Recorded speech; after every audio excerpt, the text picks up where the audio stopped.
When emergency first responders were overwhelmed by Los Angeles County's most destructive fire yet, a band of surfers, along with their neighbors and friends, stepped up to defend their home turf in Malibu. Their devotion to home drove them to show up for their community during the fire and for years afterward. And now, a model they call the Community Brigade program could change everything, leading to more lives and more homes saved during the increasing wildfires across not just California, but the world. Join reporter Adriana Cargill from KCRW, NPR's All Things Considered, Crooked Media, and more, as she investigates a wildfire story that is not depressing, but is, in fact, a clear hope for the future. Listen now to Sandcastles, an award-winning podcast about home, how we create it, and why we fight so hard for it.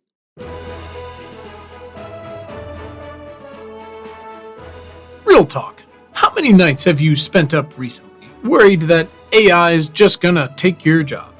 That's today's big question, and my guest is Dr. Mohammed AlQuraishi. Almost 3 years before ChatGPT and new Bing really hit the scene, Mohammed showed up to a conference excited to share his life's work on protein folding, one of the biggest problems in biology. But Mohammed quickly discovered that DeepMind, or to be more specific, AlphaFold, had solved the whole damn thing. Welcome to Important, Not Important. My name is Quinn Emmett, and this is Science for People Who Give a Shit.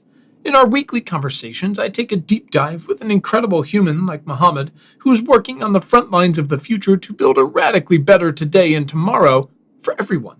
Along the way, we'll discover tips, strategies, and stories you can use to get involved and become more effective for yourself, your family, your city, your company, and our world.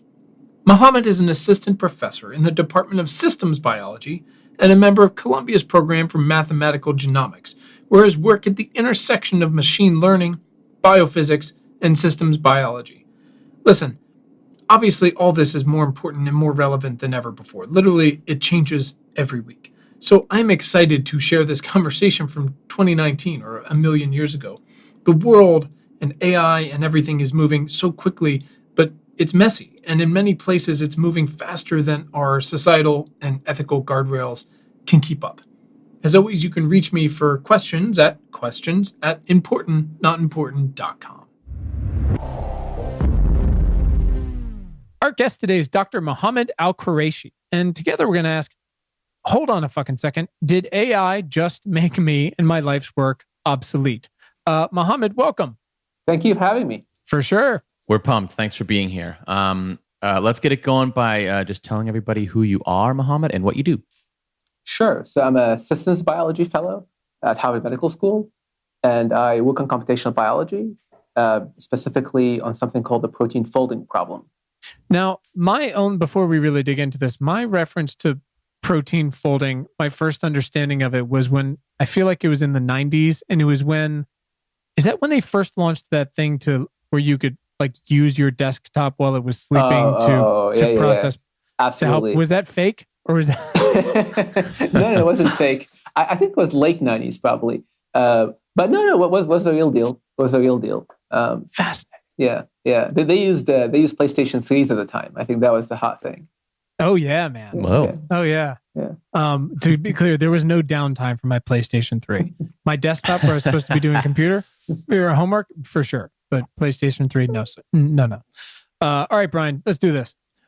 Let's do it indeed. So Mohammed, what we're going to do is just go over some context for our very fun question here today, and then get into some questions that are very action oriented that get to the core of why we should all care about you and what you're doing. Does that sound good? Yeah, sounds great. All right. So Mohammed, we'd like to start with one important question to set the tone of things. Instead of saying, tell us your whole life story, not that we're not interested in that. Everybody else does it. So we'd like to ask, why are you vital to the survival of the species? Okay. I encourage you to be bold, be honest. That's a very heavy question. Let's see. Well, I mean, to be perfectly honest, I don't think what I'm doing right now is vital to the survival of the species. But what I do think is true, and it's not just me, but I think the work that I'm doing and other people like me are doing, I hope will be pretty important, certainly in a few decades from now. There's sort of two angles to this. One aspect of it is this question of synthetic biology, of being able to engineer organisms that do stuff like, clean up the environment, clean up the ocean, or generate energy, or that sort of thing. And I think we're very far away from that right now. But I suspect that the kind of technologies that we're developing today will be sort of foundational to sort of enable the synthetic biology. And so I think, it's unclear right now whether things like climate science will ultimately, or climate change will be sort of impacted by synthetic biology. Mm-hmm. But it's conceivable that, 30 or 40 years from now, it will prove to be sort of one of the key technologies for that. So that's the short term. If you're interested, I can give you the long-term version as well. Yeah, no, let's do it. I would love to hear the long term of why you're vital to the survival of the species. Pretty big question, Brian's already chipping away a monument to you. Please continue. Well, no, I should be very clear. It's not certainly not just me. I think I'm speaking about the field as a whole. I think there's a lot of interesting things going on in the kind of work I do and other people do, which is building kind of machine learning models for molecular biology. And what I think is particularly exciting, looking further out, maybe in a century from now, is that, on the one hand, you have artificial intelligence creating machines that are very intelligent. And on the other hand, you have sort of bioengineering and biotechnology, perhaps allowing humans to either sort of integrate with machines or sort of be able to kind of be augmented with machines.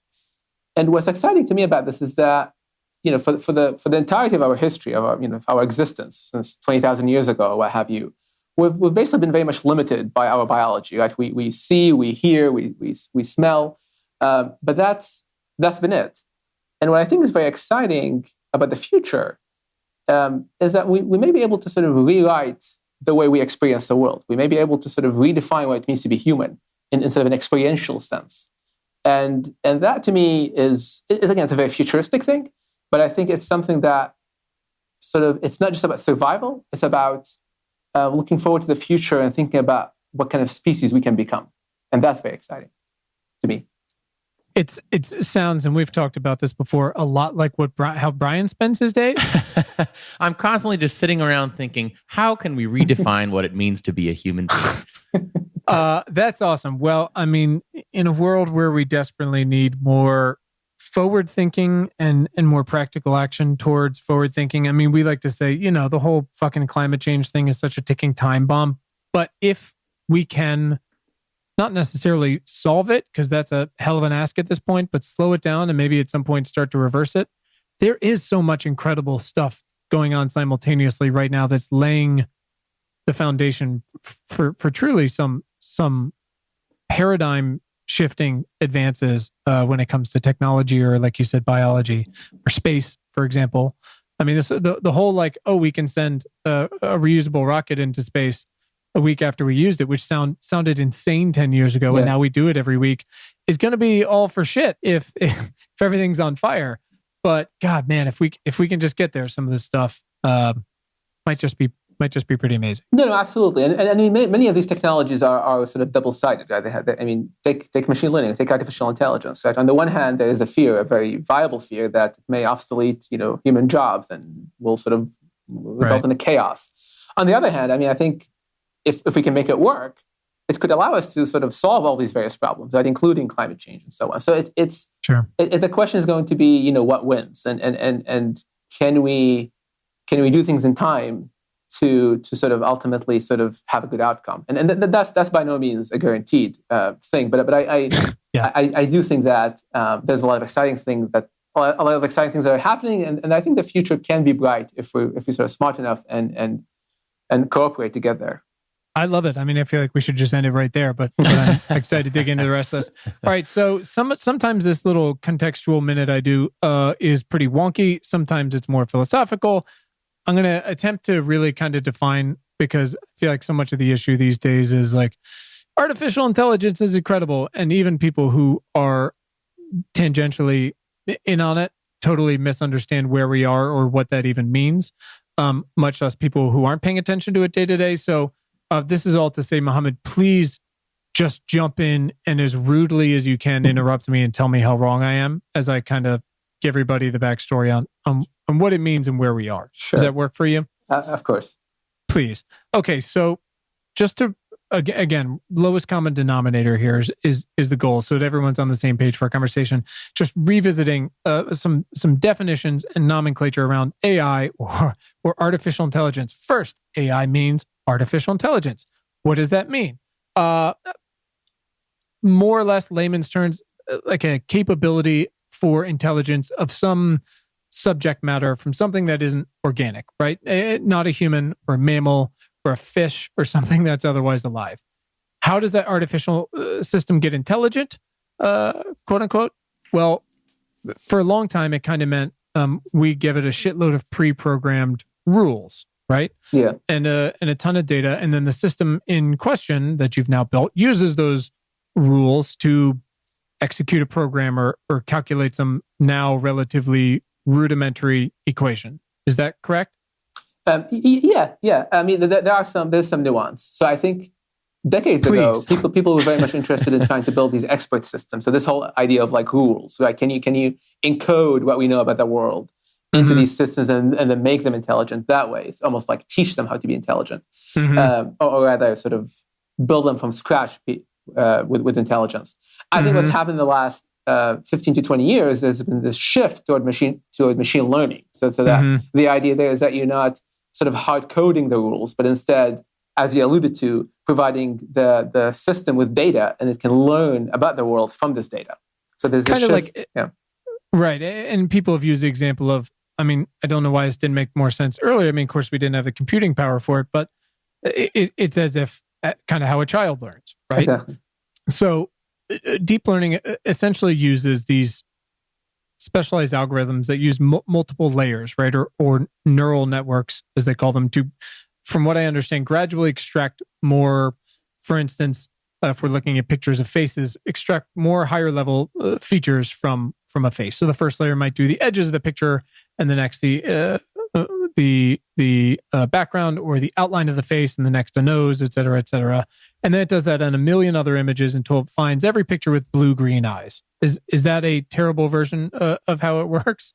No, that's reasonable. I mean, and so you hit at the key feature of this, which is that it's trying to sort of build a representation. It's trying to build a way that it can think about the problem. And the way it does that is sort of takes something complicated like a human face, right, and sort of breaks it down into smaller components, into eyes and noses and then edges and so on. So it's the key thing is that it's not only learning, but it's sort of learning to learn. It's learning to sort of organize its own thoughts, or thoughts maybe is too strong a word, but its own representation, so that it's sort of amenable to be able to find patterns in the data. Gotcha. And so it seems to have, and one of these seems to be advancing pretty well. They both are pretty quickly, but one kind of came about, I think, without people realizing. One is, finding images of very tiny tumors in lung cancer by assessing millions of pictures of lung cancer, and the other is to actually produce something. So we're seeing this stuff with deep fakes, where it can actually or these pictures, someone will post a gallery of 30 pictures online and say, hey, these aren't actually real people. These are all drawn by artificial intelligence because of everything it's learned. For our case, what's interesting, from what I understand, is that deep learning can either be supervised or unsupervised. And I think, from what I understand, that is such an important point. From what I understand, it's super limited. It applies to everything from ice cream to artificial intelligence. This is sometimes where there's some big revelation at the end, and the scientists who operate this intelligence go, this is cool. We don't totally know how it got to this conclusion. Kind of like a black box, as they say. So in these, we don't really teach it rules, right? We just, like you said, throw a fuck ton of semi-related data until it finds cat or tumor. So in some cases, and again, this is cutting a huge number of corners, and I like how you said there's some nuance, which, of course, it might be able to start to find those tumors faster or more accurately than, say, a trained radiologist, or sometimes seconds faster or years earlier than a pair of human eyes, and sometimes better than a fleet of trained radiologists. And that's where we start to see things like we have this paradigm shift of a result, right? And it gets published in a respectable scientific or medical journal. And then a science-focused blog cites it in a post. And then the New York Times science section picks it up. And all of a sudden we have this mass media headline that says something like, AI beats radiologist at lung cancer analysis with 94% success rate. Radiology's canceled. Go home, everybody. The machines win. We cured cancer. To be clear, that's not what's happening. It's not the full story. And I love that you, before we even started recording 2 days ago, corrected me on just our intro to this, which is what I'm excited to get into, because it is a tool that we are working alongside, at least for now. And it's also important to notice that these are, again, emphasize these are very specialized. Absolutely. And I mean, it can't drive a car, right? The same one that finds a lung tumor can't drive a car, or set the temperature in your house, or water your flowers, or play Go, right? No, certainly not. And in fact, I mean, I think there's almost a sort of a linguistic definition now where AI, or linguistic distinction, where AI is sort of kind of considered this sort of, fairly specific, fairly circumscribed technology that's really application focused, while something like AGI, artificial general intelligence, is meant to refer to something which is kind of more aspirational, that can do something like multiple tasks and sort of go around the world. But that's really much more of a kind of a dream right now. The successes we've had recently are much more in the sort of narrow AI that's right, as you described, is very specialized. So, but the ones that are narrow, some of them are just making incredible jumps, right? And sometimes it might seem as if it might, or some people might say, it makes your life work seem a little bit obsolete, or your profession. So, Mohammed, why don't you just tell everybody kind of how you got roped into this? What exactly happened with your profession and DeepMind to finish getting us up to speed? Sure. So like I said earlier, I work on this thing called protein folding, which is a field that has to do, I mean, we can go into what that means later on, but basically it's this field that has to do with trying to predict the shape of proteins. And this is a field that's been going on for decades. And I would say maybe around 5 or 6 years ago, people started thinking about using machine learning, using artificial intelligence very seriously, and applying it to this problem. That's impacted the field, has made some progress. But what's happened very recently, last December, in fact, is there was this competition that happens every 2 years where people get together and try to do these sort of predictions. And for the first time, there was an entry from an industrial lab, from a research group called DeepMind that's part of Google or Alphabet. And they decided to participate in this competition, and they in fact did quite a lot better than anybody else in this competition. And what was interesting about it is that this group's expertise was primarily artificial intelligence. They did not really have, they had 1 or 2 people who had some biochemistry experience, but by and large their expertise was largely in machine learning, while all the academic groups were almost the opposite. They all had sort of deep expertise in biochemistry, but they were not necessarily machine learning experts. They were sort of they're just learning the ropes in a way in machine learning, and that sort of inversion I think was something of a surprise. That suddenly, if you have sort of really deep talent in machine learning, you could tackle a new problem or tackle a problem that you're not familiar with and make a lot of progress. Even more so than groups that have been working on it for a very long time. And I think that surprised a lot of people and perhaps made them a little bit uneasy. I think we shared something about that actually when that news was coming out in our newsletter. It was very interesting. So could you alluded to this, but could you just take a quick pause and tell us exactly what protein folding is, why it's important, and I guess why you work on it? Sure. So just again, going to the very basics. Proteins. That's where we live. Yes, the very basics. It's a great place to live. So proteins are basically the kind of the molecular machines in our body. And anything that does anything in your body is typically made out of proteins. So they're like little nano machines that stretch, that flex, that extend, that twist, and so on and so forth. The protein folding problem has to do with predicting the shape of these proteins. So every protein is typically made out of a sort of a chain of molecules. And we know what that chain is, typically for any given protein. So it's easy to sort of know the sequence that makes up a protein. But how that sequence turns into a three-dimensional shape, that's a very difficult question. That's something that we've been trying to do for almost half a century. and we don't really yet have an algorithm that does that reliably. We could experimentally go and determine that structure, that shape, but that's very expensive. It takes probably $100,000 to do it per protein. Okay. And so being able to develop an algorithm that can do that would be very useful because it would allow us to, in principle, determine the shapes of all proteins, which then would allow us to do things like simulate a cell, perhaps, or begin to simulate a cell, which is what I started out with in the beginning, talking about synthetic biology and trying to engineer biological organisms. Mm-hmm. Okay, I think that's super helpful. Yeah. So this is, feel free to just literally call me a dumbass. Are you talking to me too? I or will. just Mohammed? Yeah. Can I no, call Brian, you? that does not apply to you. I told you. Got it. This is professional. So does that, I mentioned at the very beginning, when my Windows 95 computer and my PlayStation 3 were cranking on protein folding, like when my PlayStation 3 was the original DeepMind, right. Were we trying to still accomplish the same thing? Yes, or what was that working on? But there was actually quite a bit of difference. That feels like the understatement of the century. Well, it's a bit of a technical distinction. That's why I'm hesitant to sort of say it's a huge difference. But the difference basically is with the thing that you're talking about from 20 years ago, which was called folding at home. Yes. What that was is it was really trying to not only predict the shape of the protein, but to actually simulate the folding process itself. So in your body, each protein is initially made in sort of in an unstructured form, and then it sort of dynamically, it literally over time takes on its final three-dimensional shape. And really, what folding at home was doing, and it still is doing, is trying to simulate that entire process.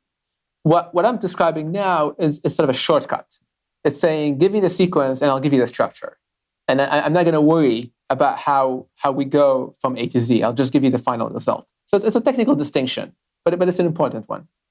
Wait, does folding at home still exist? Yeah. Oh, that's so exciting. Oh, yeah, Wow. absolutely. I mean, I have more than a PlayStation 3 now, but I did love my PlayStation 3. It was a good one. In fact, I think this is kind of an interesting factoid, but I think collectively, it is the largest supercomputer in the world. That's so cool. Wow. Yeah. Does it become Skynet at some point? Hopefully not. I mean, yes, right? Oh. Yeah. Well, so that's an example of a very specialized type of algorithm, right? So it's probably won't become Skynet. No. Probably. Probably, he says. Good. This is great. This is all going so You can great. almost sleep safely at night. I don't sleep. It's fine. Don't worry. I know too much. Hey, so let's talk about misconceptions and hype a little bit. If you were writing, these news article headlines, how would you frame what happened that day and what's happening every day? I would probably say something like substantial progress made in the protein structure prediction problem by an industrial research lab. Yeah. I mean, that sounds so much more correct. And also at the same time, you understand why the whoever's writing for the New York Times wouldn't write that. Of course. So I want to get into, and again, like we've talked about, there are more and more of these specializations every day, right? There's so many businesses across every spectrum that are building a version of artificial intelligence into their business. It feels like everybody from the postal service, to Uber to protein folding are building this in. So.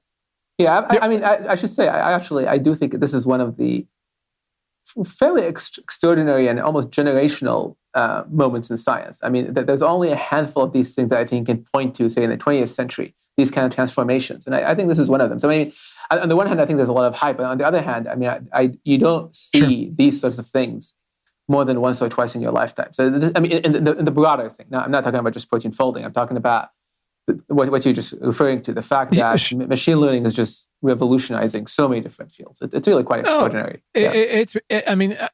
Look, I have no doubt it's up there with the printing press as far as the liberation of data, right? But when we're talking about practicalities, and we try to really talk about how something is affecting everybody now or in the next 10, 20 years, right? So that's that way they can kind of take action. And to be clear, as we've alluded to, and I want to dig into more, how it's more of a tool for you than it is replacing you. There are a very large number of very common jobs that are going to be replaced by either a version of artificial intelligence or automation. And in many cases, artificial intelligence isn't a helpful new tool for a mortgage loan officer. It might have started off that way, and now it's actually the new mortgage loan officer. Bye-bye, Jeff, right? So a decade from now, all indications are that, the first sort of autonomous driving, as much as we've realized how much further we really are consumer driving, is probably going to be the long-haul truck driver, right? Yeah. Because highways are so much less complicated. The problem is truck driver is the most common job in most states in America. From FedEx drivers to actual long-haul truckers, it's something like 4 to 6 million jobs. My question is, then turning it back, is why is your profession different? Why does AI remain a tool while you're still running the show? I mean, to be clear, I think, in the limit of infinite time, we'll all be obsolete. So, sure. No, we're all turning into like beams of light at some point, no doubt. Yeah. So there's nothing fundamentally different about my field than, say, any other field. Right. I think that I would say there's maybe sort of two general things, though, that may play a role in some fields versus other fields. One is just how kind of technically challenging, or how much sort of scientific or just technical expertise you need. I mean, machines are good at certain things like pattern recognition, but they're not yet good at like reasoning or logic, those sorts of things. And so if a field requires just a lot of that kind of technical skill, it's just machines just can't yet do it. It's as simple as that. And it's not clear that they can do it in the next 10, 20 years. They might, but there's no clear path that we could see from where we are today to where that is. So that's one class of jobs that I would say is at least for the foreseeable future, somewhat immune. The other is one that sort of requires a lot of human interaction, right? So things that, I mean, you mentioned radiology earlier. So, part of a radiologist's job is to interpret, data, but a lot of it has nothing to do with that, right? It has to do with interacting with patients, trying to sort of understand symptoms and diagnosis and that sort of thing, and that is not going away because that's going to require a lot more development, right? Before a machine could emulate the human interaction component. So those really are I would say sort of two classes of jobs that are quite different than say something like truck driving, where like you described may potentially be obsolete in something like 10 years from now. There's a really interesting, and to be clear, much of the human condition's in a bad way these days. So hopefully we don't replicate it perfectly. But there's this really interesting story, and I'm going to mangle it. And I'll try to find the headline for our show notes. Some guy built for, so much of an issue with these huge elderly populations in Japan, and that's growing in the US once the boomers actually get to elderly, and for instance, France, is how isolated they are and the loneliness issues.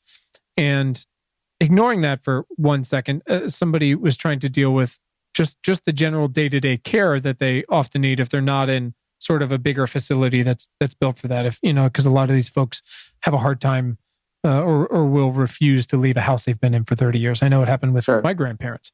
Yeah. So he built these little robots that like drive around their house, and it has a screen, and it can check in on them, or they can ask for something, or they can call a family member or whatever. And very quickly they realized the number one thing the robot was being used for was for these elderly customers / patients were calling customer service all the time. And it was literally just to have somebody to talk to. Yeah. And I think that's a little, I hope I'm interpreting correctly what you were alluding to with radiologists and the medical profession as far as like a general practitioner, which is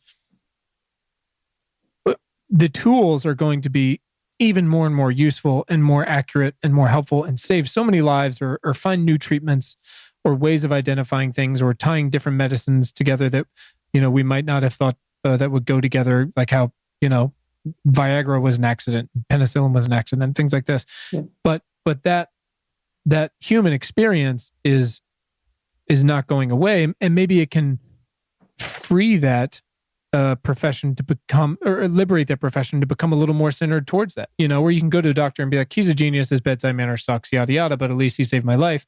Yeah. Well, maybe we can focus on people that just are better at that part of it and are relieved from at least wondering, like, am I keeping up with the latest medical journals on what this thing might be?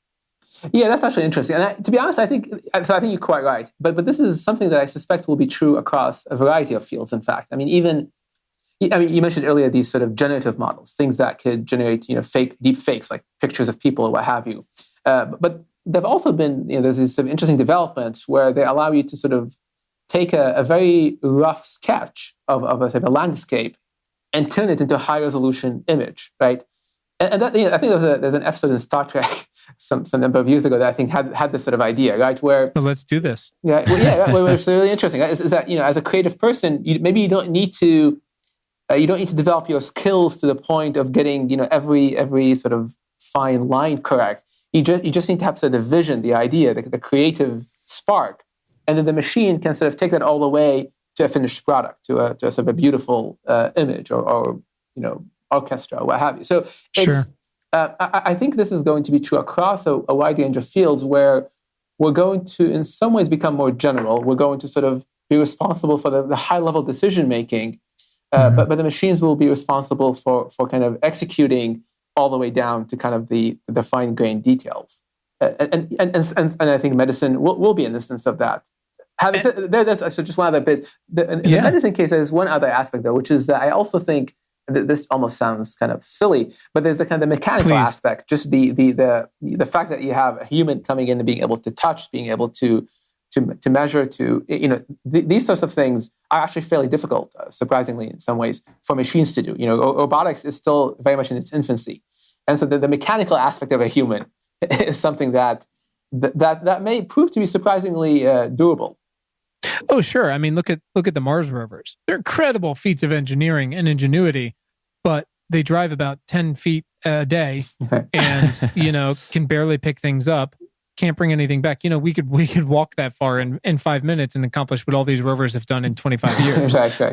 But we'd also have to provide oxygen and radiation shielding and all that shit, right? There's pros and cons to both. And I thought about what you were saying too about, again, using it more as a tool. I was reading something the other day about how there's always this. I remember when I first started working and everyone's like, oh, you have to go to business school. And half the people were going, no, you can learn everything you need on the job. And the dichotomy there. And people, there's this argument now about, is it better going forward for training people of the jobs of the future and the problems of the future and things like that to be more of a generalist or to be a specialist? And there was an argument as to why being a generalist would be helpful because so many of our problems are interconnected in so many ways, and we're finding out more and more of that every day. Why do we have cancer? Oh, it turns out our air's been polluted for 40 years, et cetera, et cetera. That knowing a little less about more things, but knowing that there's a tool that can go deep for you should you want to investigate some of these things or tie things together. It seems like we finally have that asset for the first time, perhaps. Yeah, I agree. And I think, absolutely, I think the generalists there's probably will always be room for a small fraction of the population to be sort of ultra specialized, and these are probably the people who are super, super smart and extremely. But I think for most of us, being a generalist will prove to be a more viable kind of path forward. And it's even things like soft skills, human skills, those sorts of things. I mean, I think it's interesting. I always wonder about kind of the trajectory of human history. I mean, I think we've certainly through the 20th and 19th centuries started placing more and more emphases on developing sort of very, very specialized skills, right? On sort of, just the way even society bifurcated into these sort of specialized vocations. But so it's sort of interesting thinking about what that was like 1,000 years ago. I think that was not the case.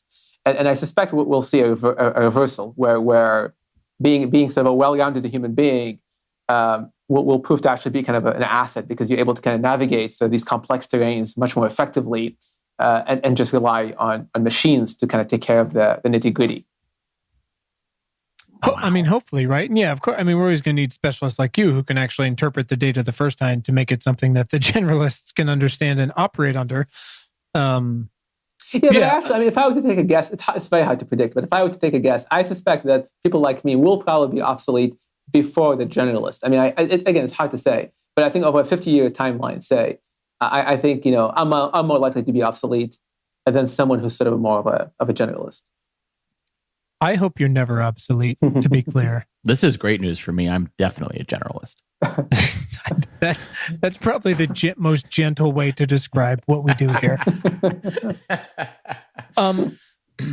So, go ahead, Brian. Oh yeah, I was just gonna, if say I'm a young person interested in doing what you do, who wants to be a specialist, despite what you just said about the obsolescence. Why is there hope? Tell us why there's hope and why I should still be excited. Wait, sorry, hope in the sense that like why this is interesting to do, or hope why there's still a viable career path? Both. I think it's of course going to remain interesting because we still have so far to go, despite everything you've done. Not knocking your accomplishments, more like because of the tools that are now available, and because of having so far to go means we still have so much opportunity. But yeah, why is it? I guess if I'm understanding it right, why is it viable as a career profession? If anything, more viable and exciting than it was before. Is that true or false? Well, to be sure. We don't know. I think what's happened in the last 10 years in artificial intelligence is amazing, but we still don't have a clear path forward from where we are today to sort of artificial general intelligence. So what I was talking to about earlier, in terms of logic, in terms of reasoning, these sorts of skills, they're still very much the purview of humans. We don't have any competition really yet, and it's not clear that that's going to change in 20, 30 years. So that's the primary reason why I would say it's still a viable career path. That we don't. There's no machine right now today that can sort of do what I do or what people like me do, and it's not. There's no sort of the writing is not on the wall in the sense that we can just see that we can scale things up and get to a point where machines can do what we do. But my statement earlier was more just it's a relative statement, just saying one or the other. I would suspect that the specialist would sort of go the way of the dodo before the generalist. But I think if I were advising somebody today to start college or high school, I would still and if they have the aptitude and the interest, I would still very much tell them to go into this space, because I think the upshot is amazing. There's so much that we still have to do, and if we succeed, like I was talking about earlier, I think we could really we could make life a lot better for a lot of people. Doesn't sound terrible. Yeah, it's pretty admirable. Yeah. How should I be proactively trying to... Not you, Brian. Yeah, no, me. Oh, sure. Okay. Go for it, champ. Trying to engage these new tools and disciplines to get ahead and to make a dent in something like protein folding. Well, so there's a few things. I would say more broadly, if you think about the health space, what I think is interesting are these new platforms that are being developed, and there are some privacy issues here to be sure, but there are these new platforms that basically sort of allow people to provide their data in a way that's anonymized or what have you, to sort of build databases that could associate things like genotypes with phenotypes. So, for example, in the US, we have the what is it called? All of Us. That's it's this initiative. I think it started out in the Obama administration, but basically this initiative that's trying to collect data from 100,000 or even 1 million people eventually to associate the genotypes with phenotypes, and that's a great thing. You can just go in and sign up for it online, and it's you get all these wonderful measurements taken that actually would cost a lot of money for free, and you get to have access to all your data as well. And that's something that's actually it sounds maybe surprising, but we're in dire need of, because in the biomedical community right now everything is very fragmented. Each hospital has its own data, and for the most part, hospitals don't really share data with one another. So it's very difficult for researchers to be able to actually apply these wonderful developments in machine learning to things like health. But if more people were to participate, and if we're able to kind of on a national level build databases that again sort of protect privacy, but also kind of expose important patterns, then I think that could be a win-win. Yeah, you hope so. We had a couple conversations with some brilliant women over the NHS, talking about how data sharing actually is the default when you're born over there, which is interesting, and how that is now a really interesting case study compared to here, where it's basically it's opt in here versus there, it's opt out. And while they have a much more homogenous population and obviously a much smaller population, what they're already able to start doing with that data, because it's a much more comprehensive, if not completely comprehensive, swath of their population there. Yeah, absolutely. I mean, Iceland is probably the best example of this because they have this remarkable kind of ability to collect data on people, and it's just like you said, and the population is much more homogeneous, so you're actually able to kind of infer interesting relationship between within individuals in the population and so on. And to be honest, I mean, these things do raise important privacy issues, but what we're talking about in the context of the U.S. at least, I think it's in some ways much simpler. We're just asking for a lot less. It's not even because you don't have a homogeneous population. You're not so much worried about being able to tell who's related to whom or that sort of thing. It's much more about these kind of disease associations that are very hard to draw right now because we just don't have enough data to actually to discover these patterns. Do you think that we are at least making strides toward some serious advances in these places, that it is worth some of the privacy trade-offs that people are scared of? Is it something where you could say, like, look, I know it's scary, but it could be so worth it in the near future? Are we close to that? Is that a leg to stand on? So I would say two things. I mean, the answer to your question, I think, is yes. I mean, I think we definitely there's definitely a lot to do, and I think we are at the cusp of making some important discoveries based on the technologies we've sort of been developing over the last 2 decades. So I do think that, I mean, people have always been saying, cure to cancer has got it on the corner or whatever, and it's sort of never materialized. But I do think that the next 10, 20 years we will see some kind of really exciting and practical progress. But I'm not sure that the premise is correct of your question. I don't actually think there are any sort of real privacy trade-offs. I think we could do this in a way that is almost completely. So there are different versions of this, but I think we can get 90% of the way there without sacrificing almost any of our privacy. So and this is part of why I think much of the problem really has less to do with. I mean, I think people are often quite willing to share an anonymized way. The problem has more to do with different institutions, different hospitals, different research institutions sharing information. They tend to not want to do that, and that's why I think we need something like a national. And we do have this national effort now, because that would sort of by construction ensure that data is actually being shared. So the problem is not even so much privacy. I think it's just really sort of different groups kind of being very protective of the data they have, not because they're worried about patient privacy, but because they want to maintain their edge. It's like a selfish thing. Interesting. That's it. That's a much more rational perspective. And I feel like from a consumer standpoint, it's less like I want to give up my data and more, from Target to Home Depot to Yahoo, they see these data breaches and go, well, that's what fucking happens when I give up my data. Mm-hmm. And I think that is probably the scare point for more folks is like, well, shit, now if I'm going to start giving up my medical data, what happens when that gets lost? Obviously, these companies are now, every time that happens, I think these companies are doubling down more and more and more on security and various locksteps for it. But I can empathize with it, but also, again, can see the power of how close we are on some of these things.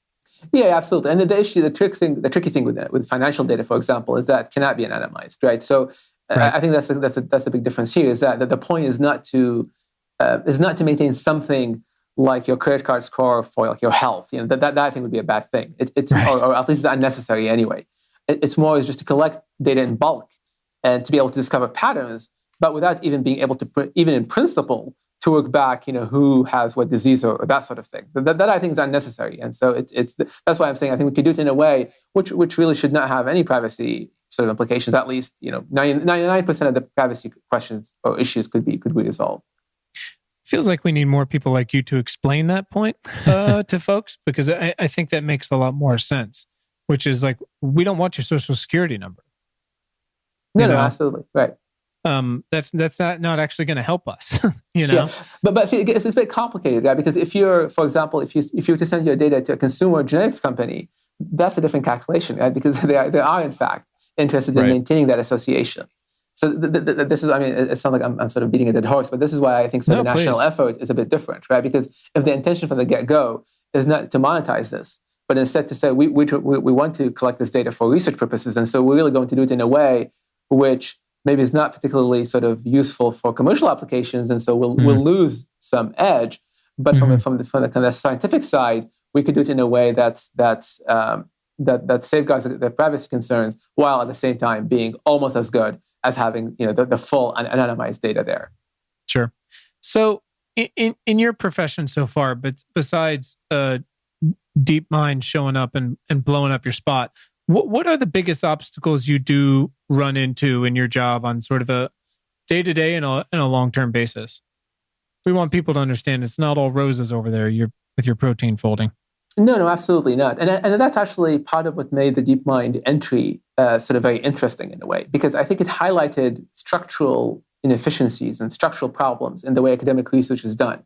So to answer your question, I mean, so one common problem that I think almost all academic researchers complain about is access to computing resources. We're actually, relative to companies, we have a lot more limited access to compute to be able to sort of carry out these very large computations. And this may sound like a very sort of technical issue, but in fact, it's become really sort of the bloodline of computational research. And frankly, computer science has been having to deal with this for the last maybe 10 years, because there's been this almost exodus of academic researchers from universities to companies, precisely because of the resources that they're able to amass or to leverage in companies. And I think we're beginning to see that in biology as well. So that's something that we sort of run into every day, and it's something that I think will require, again, something more of a national effort at the level of the Department of Energy or the National Institute of Health, to sort of say, okay, this is a serious issue, and we need to be able to provide these resources so that academic research can sort of compete at the highest levels with industry. That's one thing. The other thing I would say is just sort of software infrastructure. The way sort of academic incentives are structured. People are incentivized to create novel pieces of software or novel research ideas, but they're not incentivized to create robust software that actually works and that people want to use. And so there's this very strange thing where academic software is sort of synonymous with being sort of very fragile and practically useless and hard to use, and that holds the field back. There's no reason for it to be this way. And again, sort of going back to DeepMind. What they understand this issue very well, and they've built sort of a cadre of software engineers that are able to go in and sort of engineer things that are very robust and that can scale and that allow their researchers to actually operate at a very high level, while academic researchers, on the other hand, are sort of left in the dust because we just don't have access to this human resource. So these are issues that I think the scientific enterprise as a whole, and the funding agencies in particular, can pay a lot more attention to sort of restructure the way science is done, so that academia is a healthier place. Well, and that's what happened with Uber and Carnegie Mellon 7-8 years ago now, right? Because they just completely decimated that entire department by hiring everyone for their self-driving car unit. Yeah, absolutely. And it's not just, I mean, that's probably the most extreme example, but frankly, almost all the top elite universities, I mean, they've really suffered, especially in the CS departments, computer science departments, precisely for this reason. Yeah, it's an issue. So things to fix. Brian, go ahead. Let's get into some action steps here. All right, we always want to end this with things that our listeners can do to support your mission, actual actions that they can take, and we like to say that they can use their voice, their vote, and their dollar. So let's get into that. Let's start with their voice. What are big, actionable, and specific questions that we should all be asking of our representatives in an effort to support you? Yeah, I mean, to be honest, my answer will be very general. I mean, I think basic science is important, and we ought to fund it more. And I mean, there's a slight distinction there, where I think there is arguably a reasonable amount of funding. There can always be more for kind of clinical or for biomedical research, but the kind of basic questions tend to be sort of left behind, and that I think is very short-sighted, because ultimately the long-term breakthroughs, things like CRISPR, we talked about that earlier, have come from people asking very fundamental questions that don't necessarily, at least initially, have any connection to sort of practical matters. So I would say, tell your representatives to support investment in basic science and to actually increase funding for basic science, because and science funding in general, because it's one of the few things where I think the return on investment is almost guaranteed. It's one of those things where of all the things you can spend your money on, I think research is one of those fairly safe bets. We've gotten that answer a lot, which is just tell them to support basic science funding, because it's almost like you just never know what you're going to get out of it. There's no wrong that can be done there. Right. Yeah, it might seem a little bit counterintuitive, but historically, this has not been the case that basic science has had sort of anemic funding, like the anemic funding that we see now. But there has been this shift, and particularly in the last decade, I would say, especially in the life sciences, where practically everything you do now has to cure cancer. And I think that's really sort of short-sighted. I'm not entirely sure whether the forces at play that sort of led to this situation. And partly, obviously, it's a lot easier to sort of justify the taxpayer saying, "Oh, I'm going to cure disease," than I'm going to discover some new form of bacteria.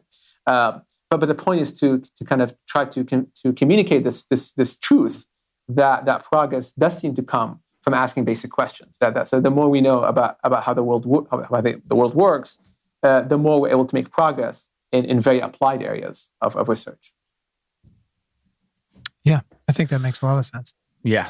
And I guess we can, as we move on to vote here, we can kind of, there's a similarity there. Vote for people who are supporting this, but are there specific, scientific perspectives that are missing from our elected representatives? Well, yeah, I was going to say. I mean, I do think when it comes to voting, I would actually say vote for people who are scientifically aware and progressive and so on. The obvious things that need not be said. But I would also say, actually, I mean, if you have a scientist running in your district, give them a serious look, because I think scientists as a community bring a certain perspective, including to policymaking, that may be quite fresh, that is quite different than say somebody who's spent their entire career in politics or in business. And I think as a whole, scientists are sort of very much underrepresented in Congress. So it's not just about them being pro-science. I mean, that's one aspect of it, but also just about them having a different, sort of a more evidence-based perspective on things. I think they're less likely to be sort of driven by sort of emotional currents, and more likely to be sort of thoughtful about how to approach a given problem. And I think that's a good thing to have in general. I mean, I would like to scream that from the rooftops. It seems like duh, right? It's insane that that the number of scientists that are in office it's crazy low. I forgot what this the stat is, but it's just mind blowing.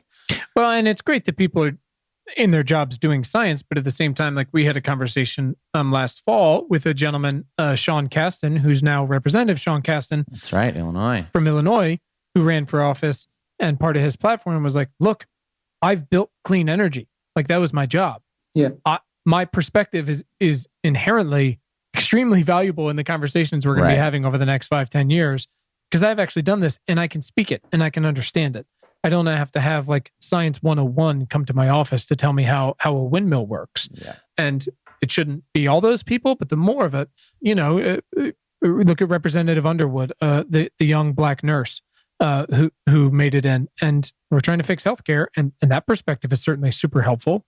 Someone who's in it and doing it every day. So yeah, and I think it's especially true in our very polarized environment. Right? The problem is I think we've just become too emotionally kind of caught up in the moment, and we're not able. I mean, this sounds a bit cliched, but it's true. I mean, I think we're just not really talking to one another across the sort of ideological divide, and so it's not even about right versus. I mean, that's one issue, right versus left, but it's just that it's a matter of being able to kind of take a step back and just sort of rationally think about something and not get caught up in the tribal kind of warfare that our country has descended into. So that alone, I think, just by itself would be a worthwhile thing to sort of have in Congress. And I should say, I think after 2016, I mean, my sense is, at least within my circle, I feel like there's been a lot more scientists are sort of getting interested in this. So that's great to see more people getting engaged in policy and thinking, okay, maybe we can contribute in this way instead of just doing research. And so that's, I think there is a positive sort of development in that direction, but I think it needs to go much, much further. Yeah, it's a nice start. And one of the good things that came out of that election is just how more fired up people were, especially scientists. Yeah, absolutely. We work with a great group called 314 Action and 314 Pi. They work explicitly to support scientists and things like that getting into office, seeing the huge dearth that exists there. Yeah. Mohammed, what about money? What can our listeners do with their dollars? Anything specific, outside of the box where we could send some cash? That's an interesting question. So there are organizations. I don't know that they're taking donations, but I thought I should call them out because I think they're doing very good work. Please. One of which is the Chan Zuckerberg Initiative, and I mentioned earlier this whole problem of so if you're not familiar with them, they're sort of this part research institute, part philanthropic organization founded by Mark Zuckerberg and his wife Priscilla Chan, and one of the interesting things I think they sort of zeroed in on is this question of being able to provide sort of software development, software expertise as kind of a general good to the scientific community with no strings attached. I think they understand the value of having that sort of resource be sort of publicly available. I don't know if they take donations, but I think we need sort of more organizations like them that sort of support science while sort of being kind of aware of the structural inefficiencies that it has, and sort of trying to actually be sort of intelligent about how to address these specific inefficiencies.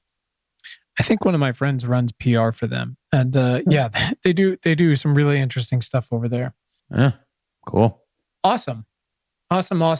We can't thank you enough for your time here today, Mohammed. We just have just a few more questions for you. If you can think of anybody else, and you can send us to us later, but we always love getting recommendations from our current guests about other groundbreaking, world-changing folks out there that we would love to talk to, that our listeners would love to hear from. If you have any ideas on that, we would love to have them.